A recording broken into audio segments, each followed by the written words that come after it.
All right, we're going to be looking at how to calculate an ANOVA.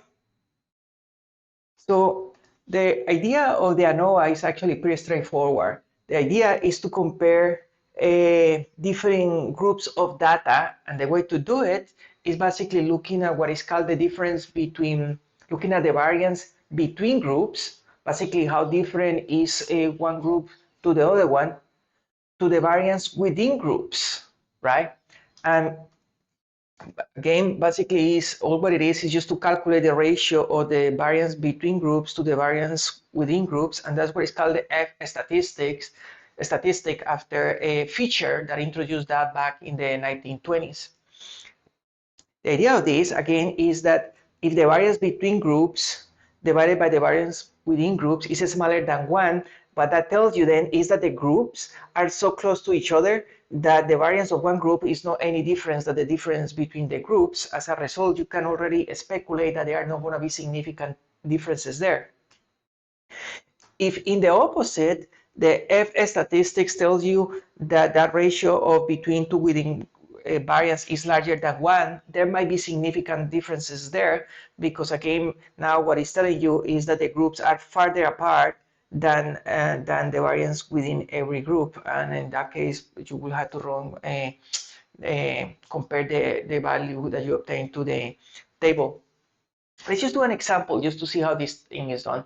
In this case example, a farmer is interested in finding out if there are differences between three available varieties of tomatoes. So basically he went and looked at the tomatoes of three different species, and variety A produced 3, 2, and 1. Variety B 5, 3, and 4, and variety C produced 5, 6, and 7 tomatoes in a row. So let's start by setting up the hypothesis here. The null hypothesis is basically how things normally should be. In this case, basically we assume that the three varieties produce the same number of tomatoes. And the alternative hypothesis is what we are planning to calculate, which is again the fact that these varieties produce different numbers of tomatoes. Let's just visualize the data for us to see how this variability comes, where this variability comes from. So in this case, I have variety 1 here. So one of the individuals of variety 1 produced 1 tomato, 2 tomatoes, and 3 tomatoes, right? So these are these numbers here. If I look at variety B now, variety B produced 3 tomatoes, 4 tomatoes, and 5 tomatoes. And variety C produced 5 tomatoes, 6, and 7. So that's the data right there of the three different groups that we want to compare to see if there are significant differences between them. Let's start by calculating a grand mean. Basically, I go and I put all of these data together, add them together, and divide them by 9, and that will give you 4. And let's call that the grand mean. Again, that's assuming that the data doesn't belong to any group. You average that, that will give you a grand mean of 4. Let's calculate now what is called the total variance. Again, in this case, let's forget that the data belongs to any group, and we're going to be calculating the total variance as the sum of squares that we introduced in an earlier chapter. And basically is the distance from any point to that grand mean square, and we just sum it. So again, in this case example here, we're going to be looking at the first individual, and we're going to be looking at the difference between 1 and the grand mean of 4, right? So that's right there. That's the value for 1, and minus the grand mean of 4. We're going to square that as the total variance suggests. Now we're going to do the same thing now for the second individual, right? So we're going to add in here the value 2, which is the score that we obtain for the second individual, and the grand mean, square it. And basically we do that for every single individual that are in our collective sample. If you do that calculation, that will give you a 30. So basically the sum of the squares in total will be 30. Let's calculate also the degrees of freedom, which in this case is basically n minus 1. So n is the total number of samples, which in our case is 9, minus 1, that will give you 8. So the total variance in this case example is divided between sum of squares in total, which is 30, and the degrees of freedom in total, which is 8. Now let's look at the variance between groups. In this specific case, the variance between groups is measured again as the distance from the mean of every group to the grand mean multiplied by the number of samples on that group squared. Let's just do again, let's just visualize this again. This is the same data that we have been working on before. So in this case, I'm going to be calculating the mean for group 1, which in this case is 2, the mean for group 2, which is 4, and the mean for variety C, which is in this case is 6. So again, in this case, what I'm going to do is to calculate again the sum of squares between groups, and basically all what it is looking at the mean of every group to the grand mean. So in this case, the mean of the first group is 2, the grand mean is 4, and we established that the sample size is 3, which is 1, 2, and 3.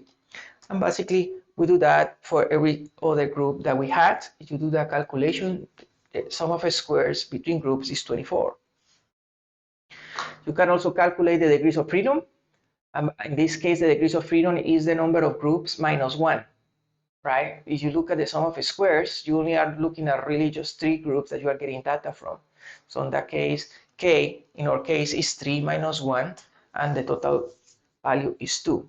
So the variance between groups can be divided in the sum of squares of 24 and degrees of freedom of 2. Now let's look at the variance within groups, right? In this case, as the name implies, we want to see how different is every observation to the mean of that group, okay?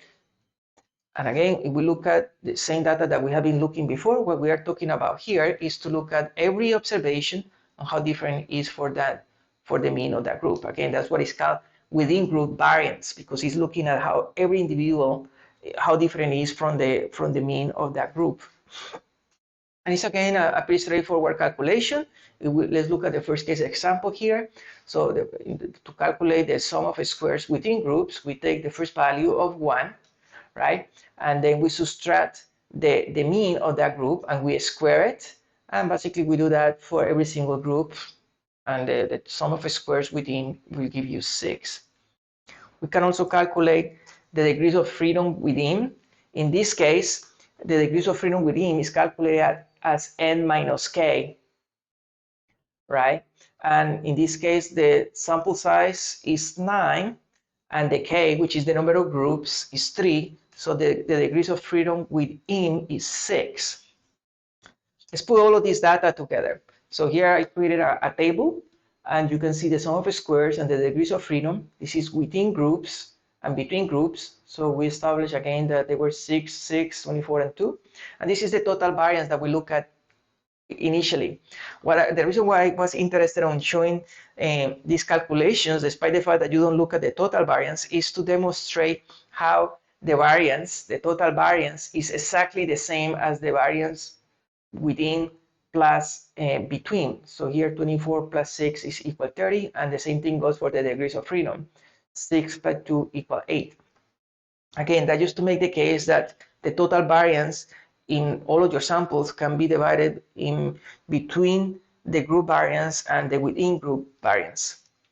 Now that the data is here, we can now go and calculate the F statistic, right? As we indicated earlier, is basically the variance between groups divided by the variance within groups. So in this case, the variance between groups is equal to the sum of squares between divided by the degrees of freedom between divided by the sum of squares within by the degrees of freedom within. So in that case, it will be 24 divided by 2 on the numerator and 6 divided by 6 in the denominator, and that gives you 12. So on this case, the F statistic for these 3 groups, 3 varieties that we are comparing is 12. Okay, so that alone already, the fact that the number is larger than 1 gives you some hints that this is significant, but the reality is that we need to look at an F statistic just to see, given the conditions that we had, how significant, how extreme that value is. So what we gotta do is then find out what is called the F critical. The F critical is a value that we obtain on an F table in which we can see, given the degrees of freedom in between and the degrees of freedom within, how extreme a given value is for a given probability. So in this case, we had an alpha of 0.05. So these tables are available for every different type of alpha. So here I display the alpha for the table for the alpha of 0.5. In the columns, you will see the degrees of freedom between groups, and within rows, along rows, is the degrees of freedom within. So in our specific case example, the degrees of freedom between was 2. So I go down column 2, and the degrees of freedom within were 6. So I go along that line, and at the intersects of those two degrees of freedom, I obtain the F critical. So in this case, at the F critical of 5.1433 is the point at which 5% of the samples will become significant. So if I go to an actual F distribution, so I just found that my F critical is 5.14, and I know that my F calculated was 12. So in this case, the F calculated that I found was much larger, so meaning that that's a very extreme. That difference that we found between those groups is super extreme with an alpha of 0.5. So if I go back and look at my hypothesis, then I had to reject that they are equal because the F test just told you that the value that we obtained is significantly extreme. So basically, I reject the null hypothesis and had to embrace the alternative hypothesis that indeed these varieties of tomatoes produce different tomatoes. And that's pretty much how an ANOVA is calculated. Obviously, you had to run some assumptions, to test some assumptions that I explain in the book, and you also might have to run what is called a post hoc, which will tell you which varieties are different from each other. That's how an ANOVA is calculated.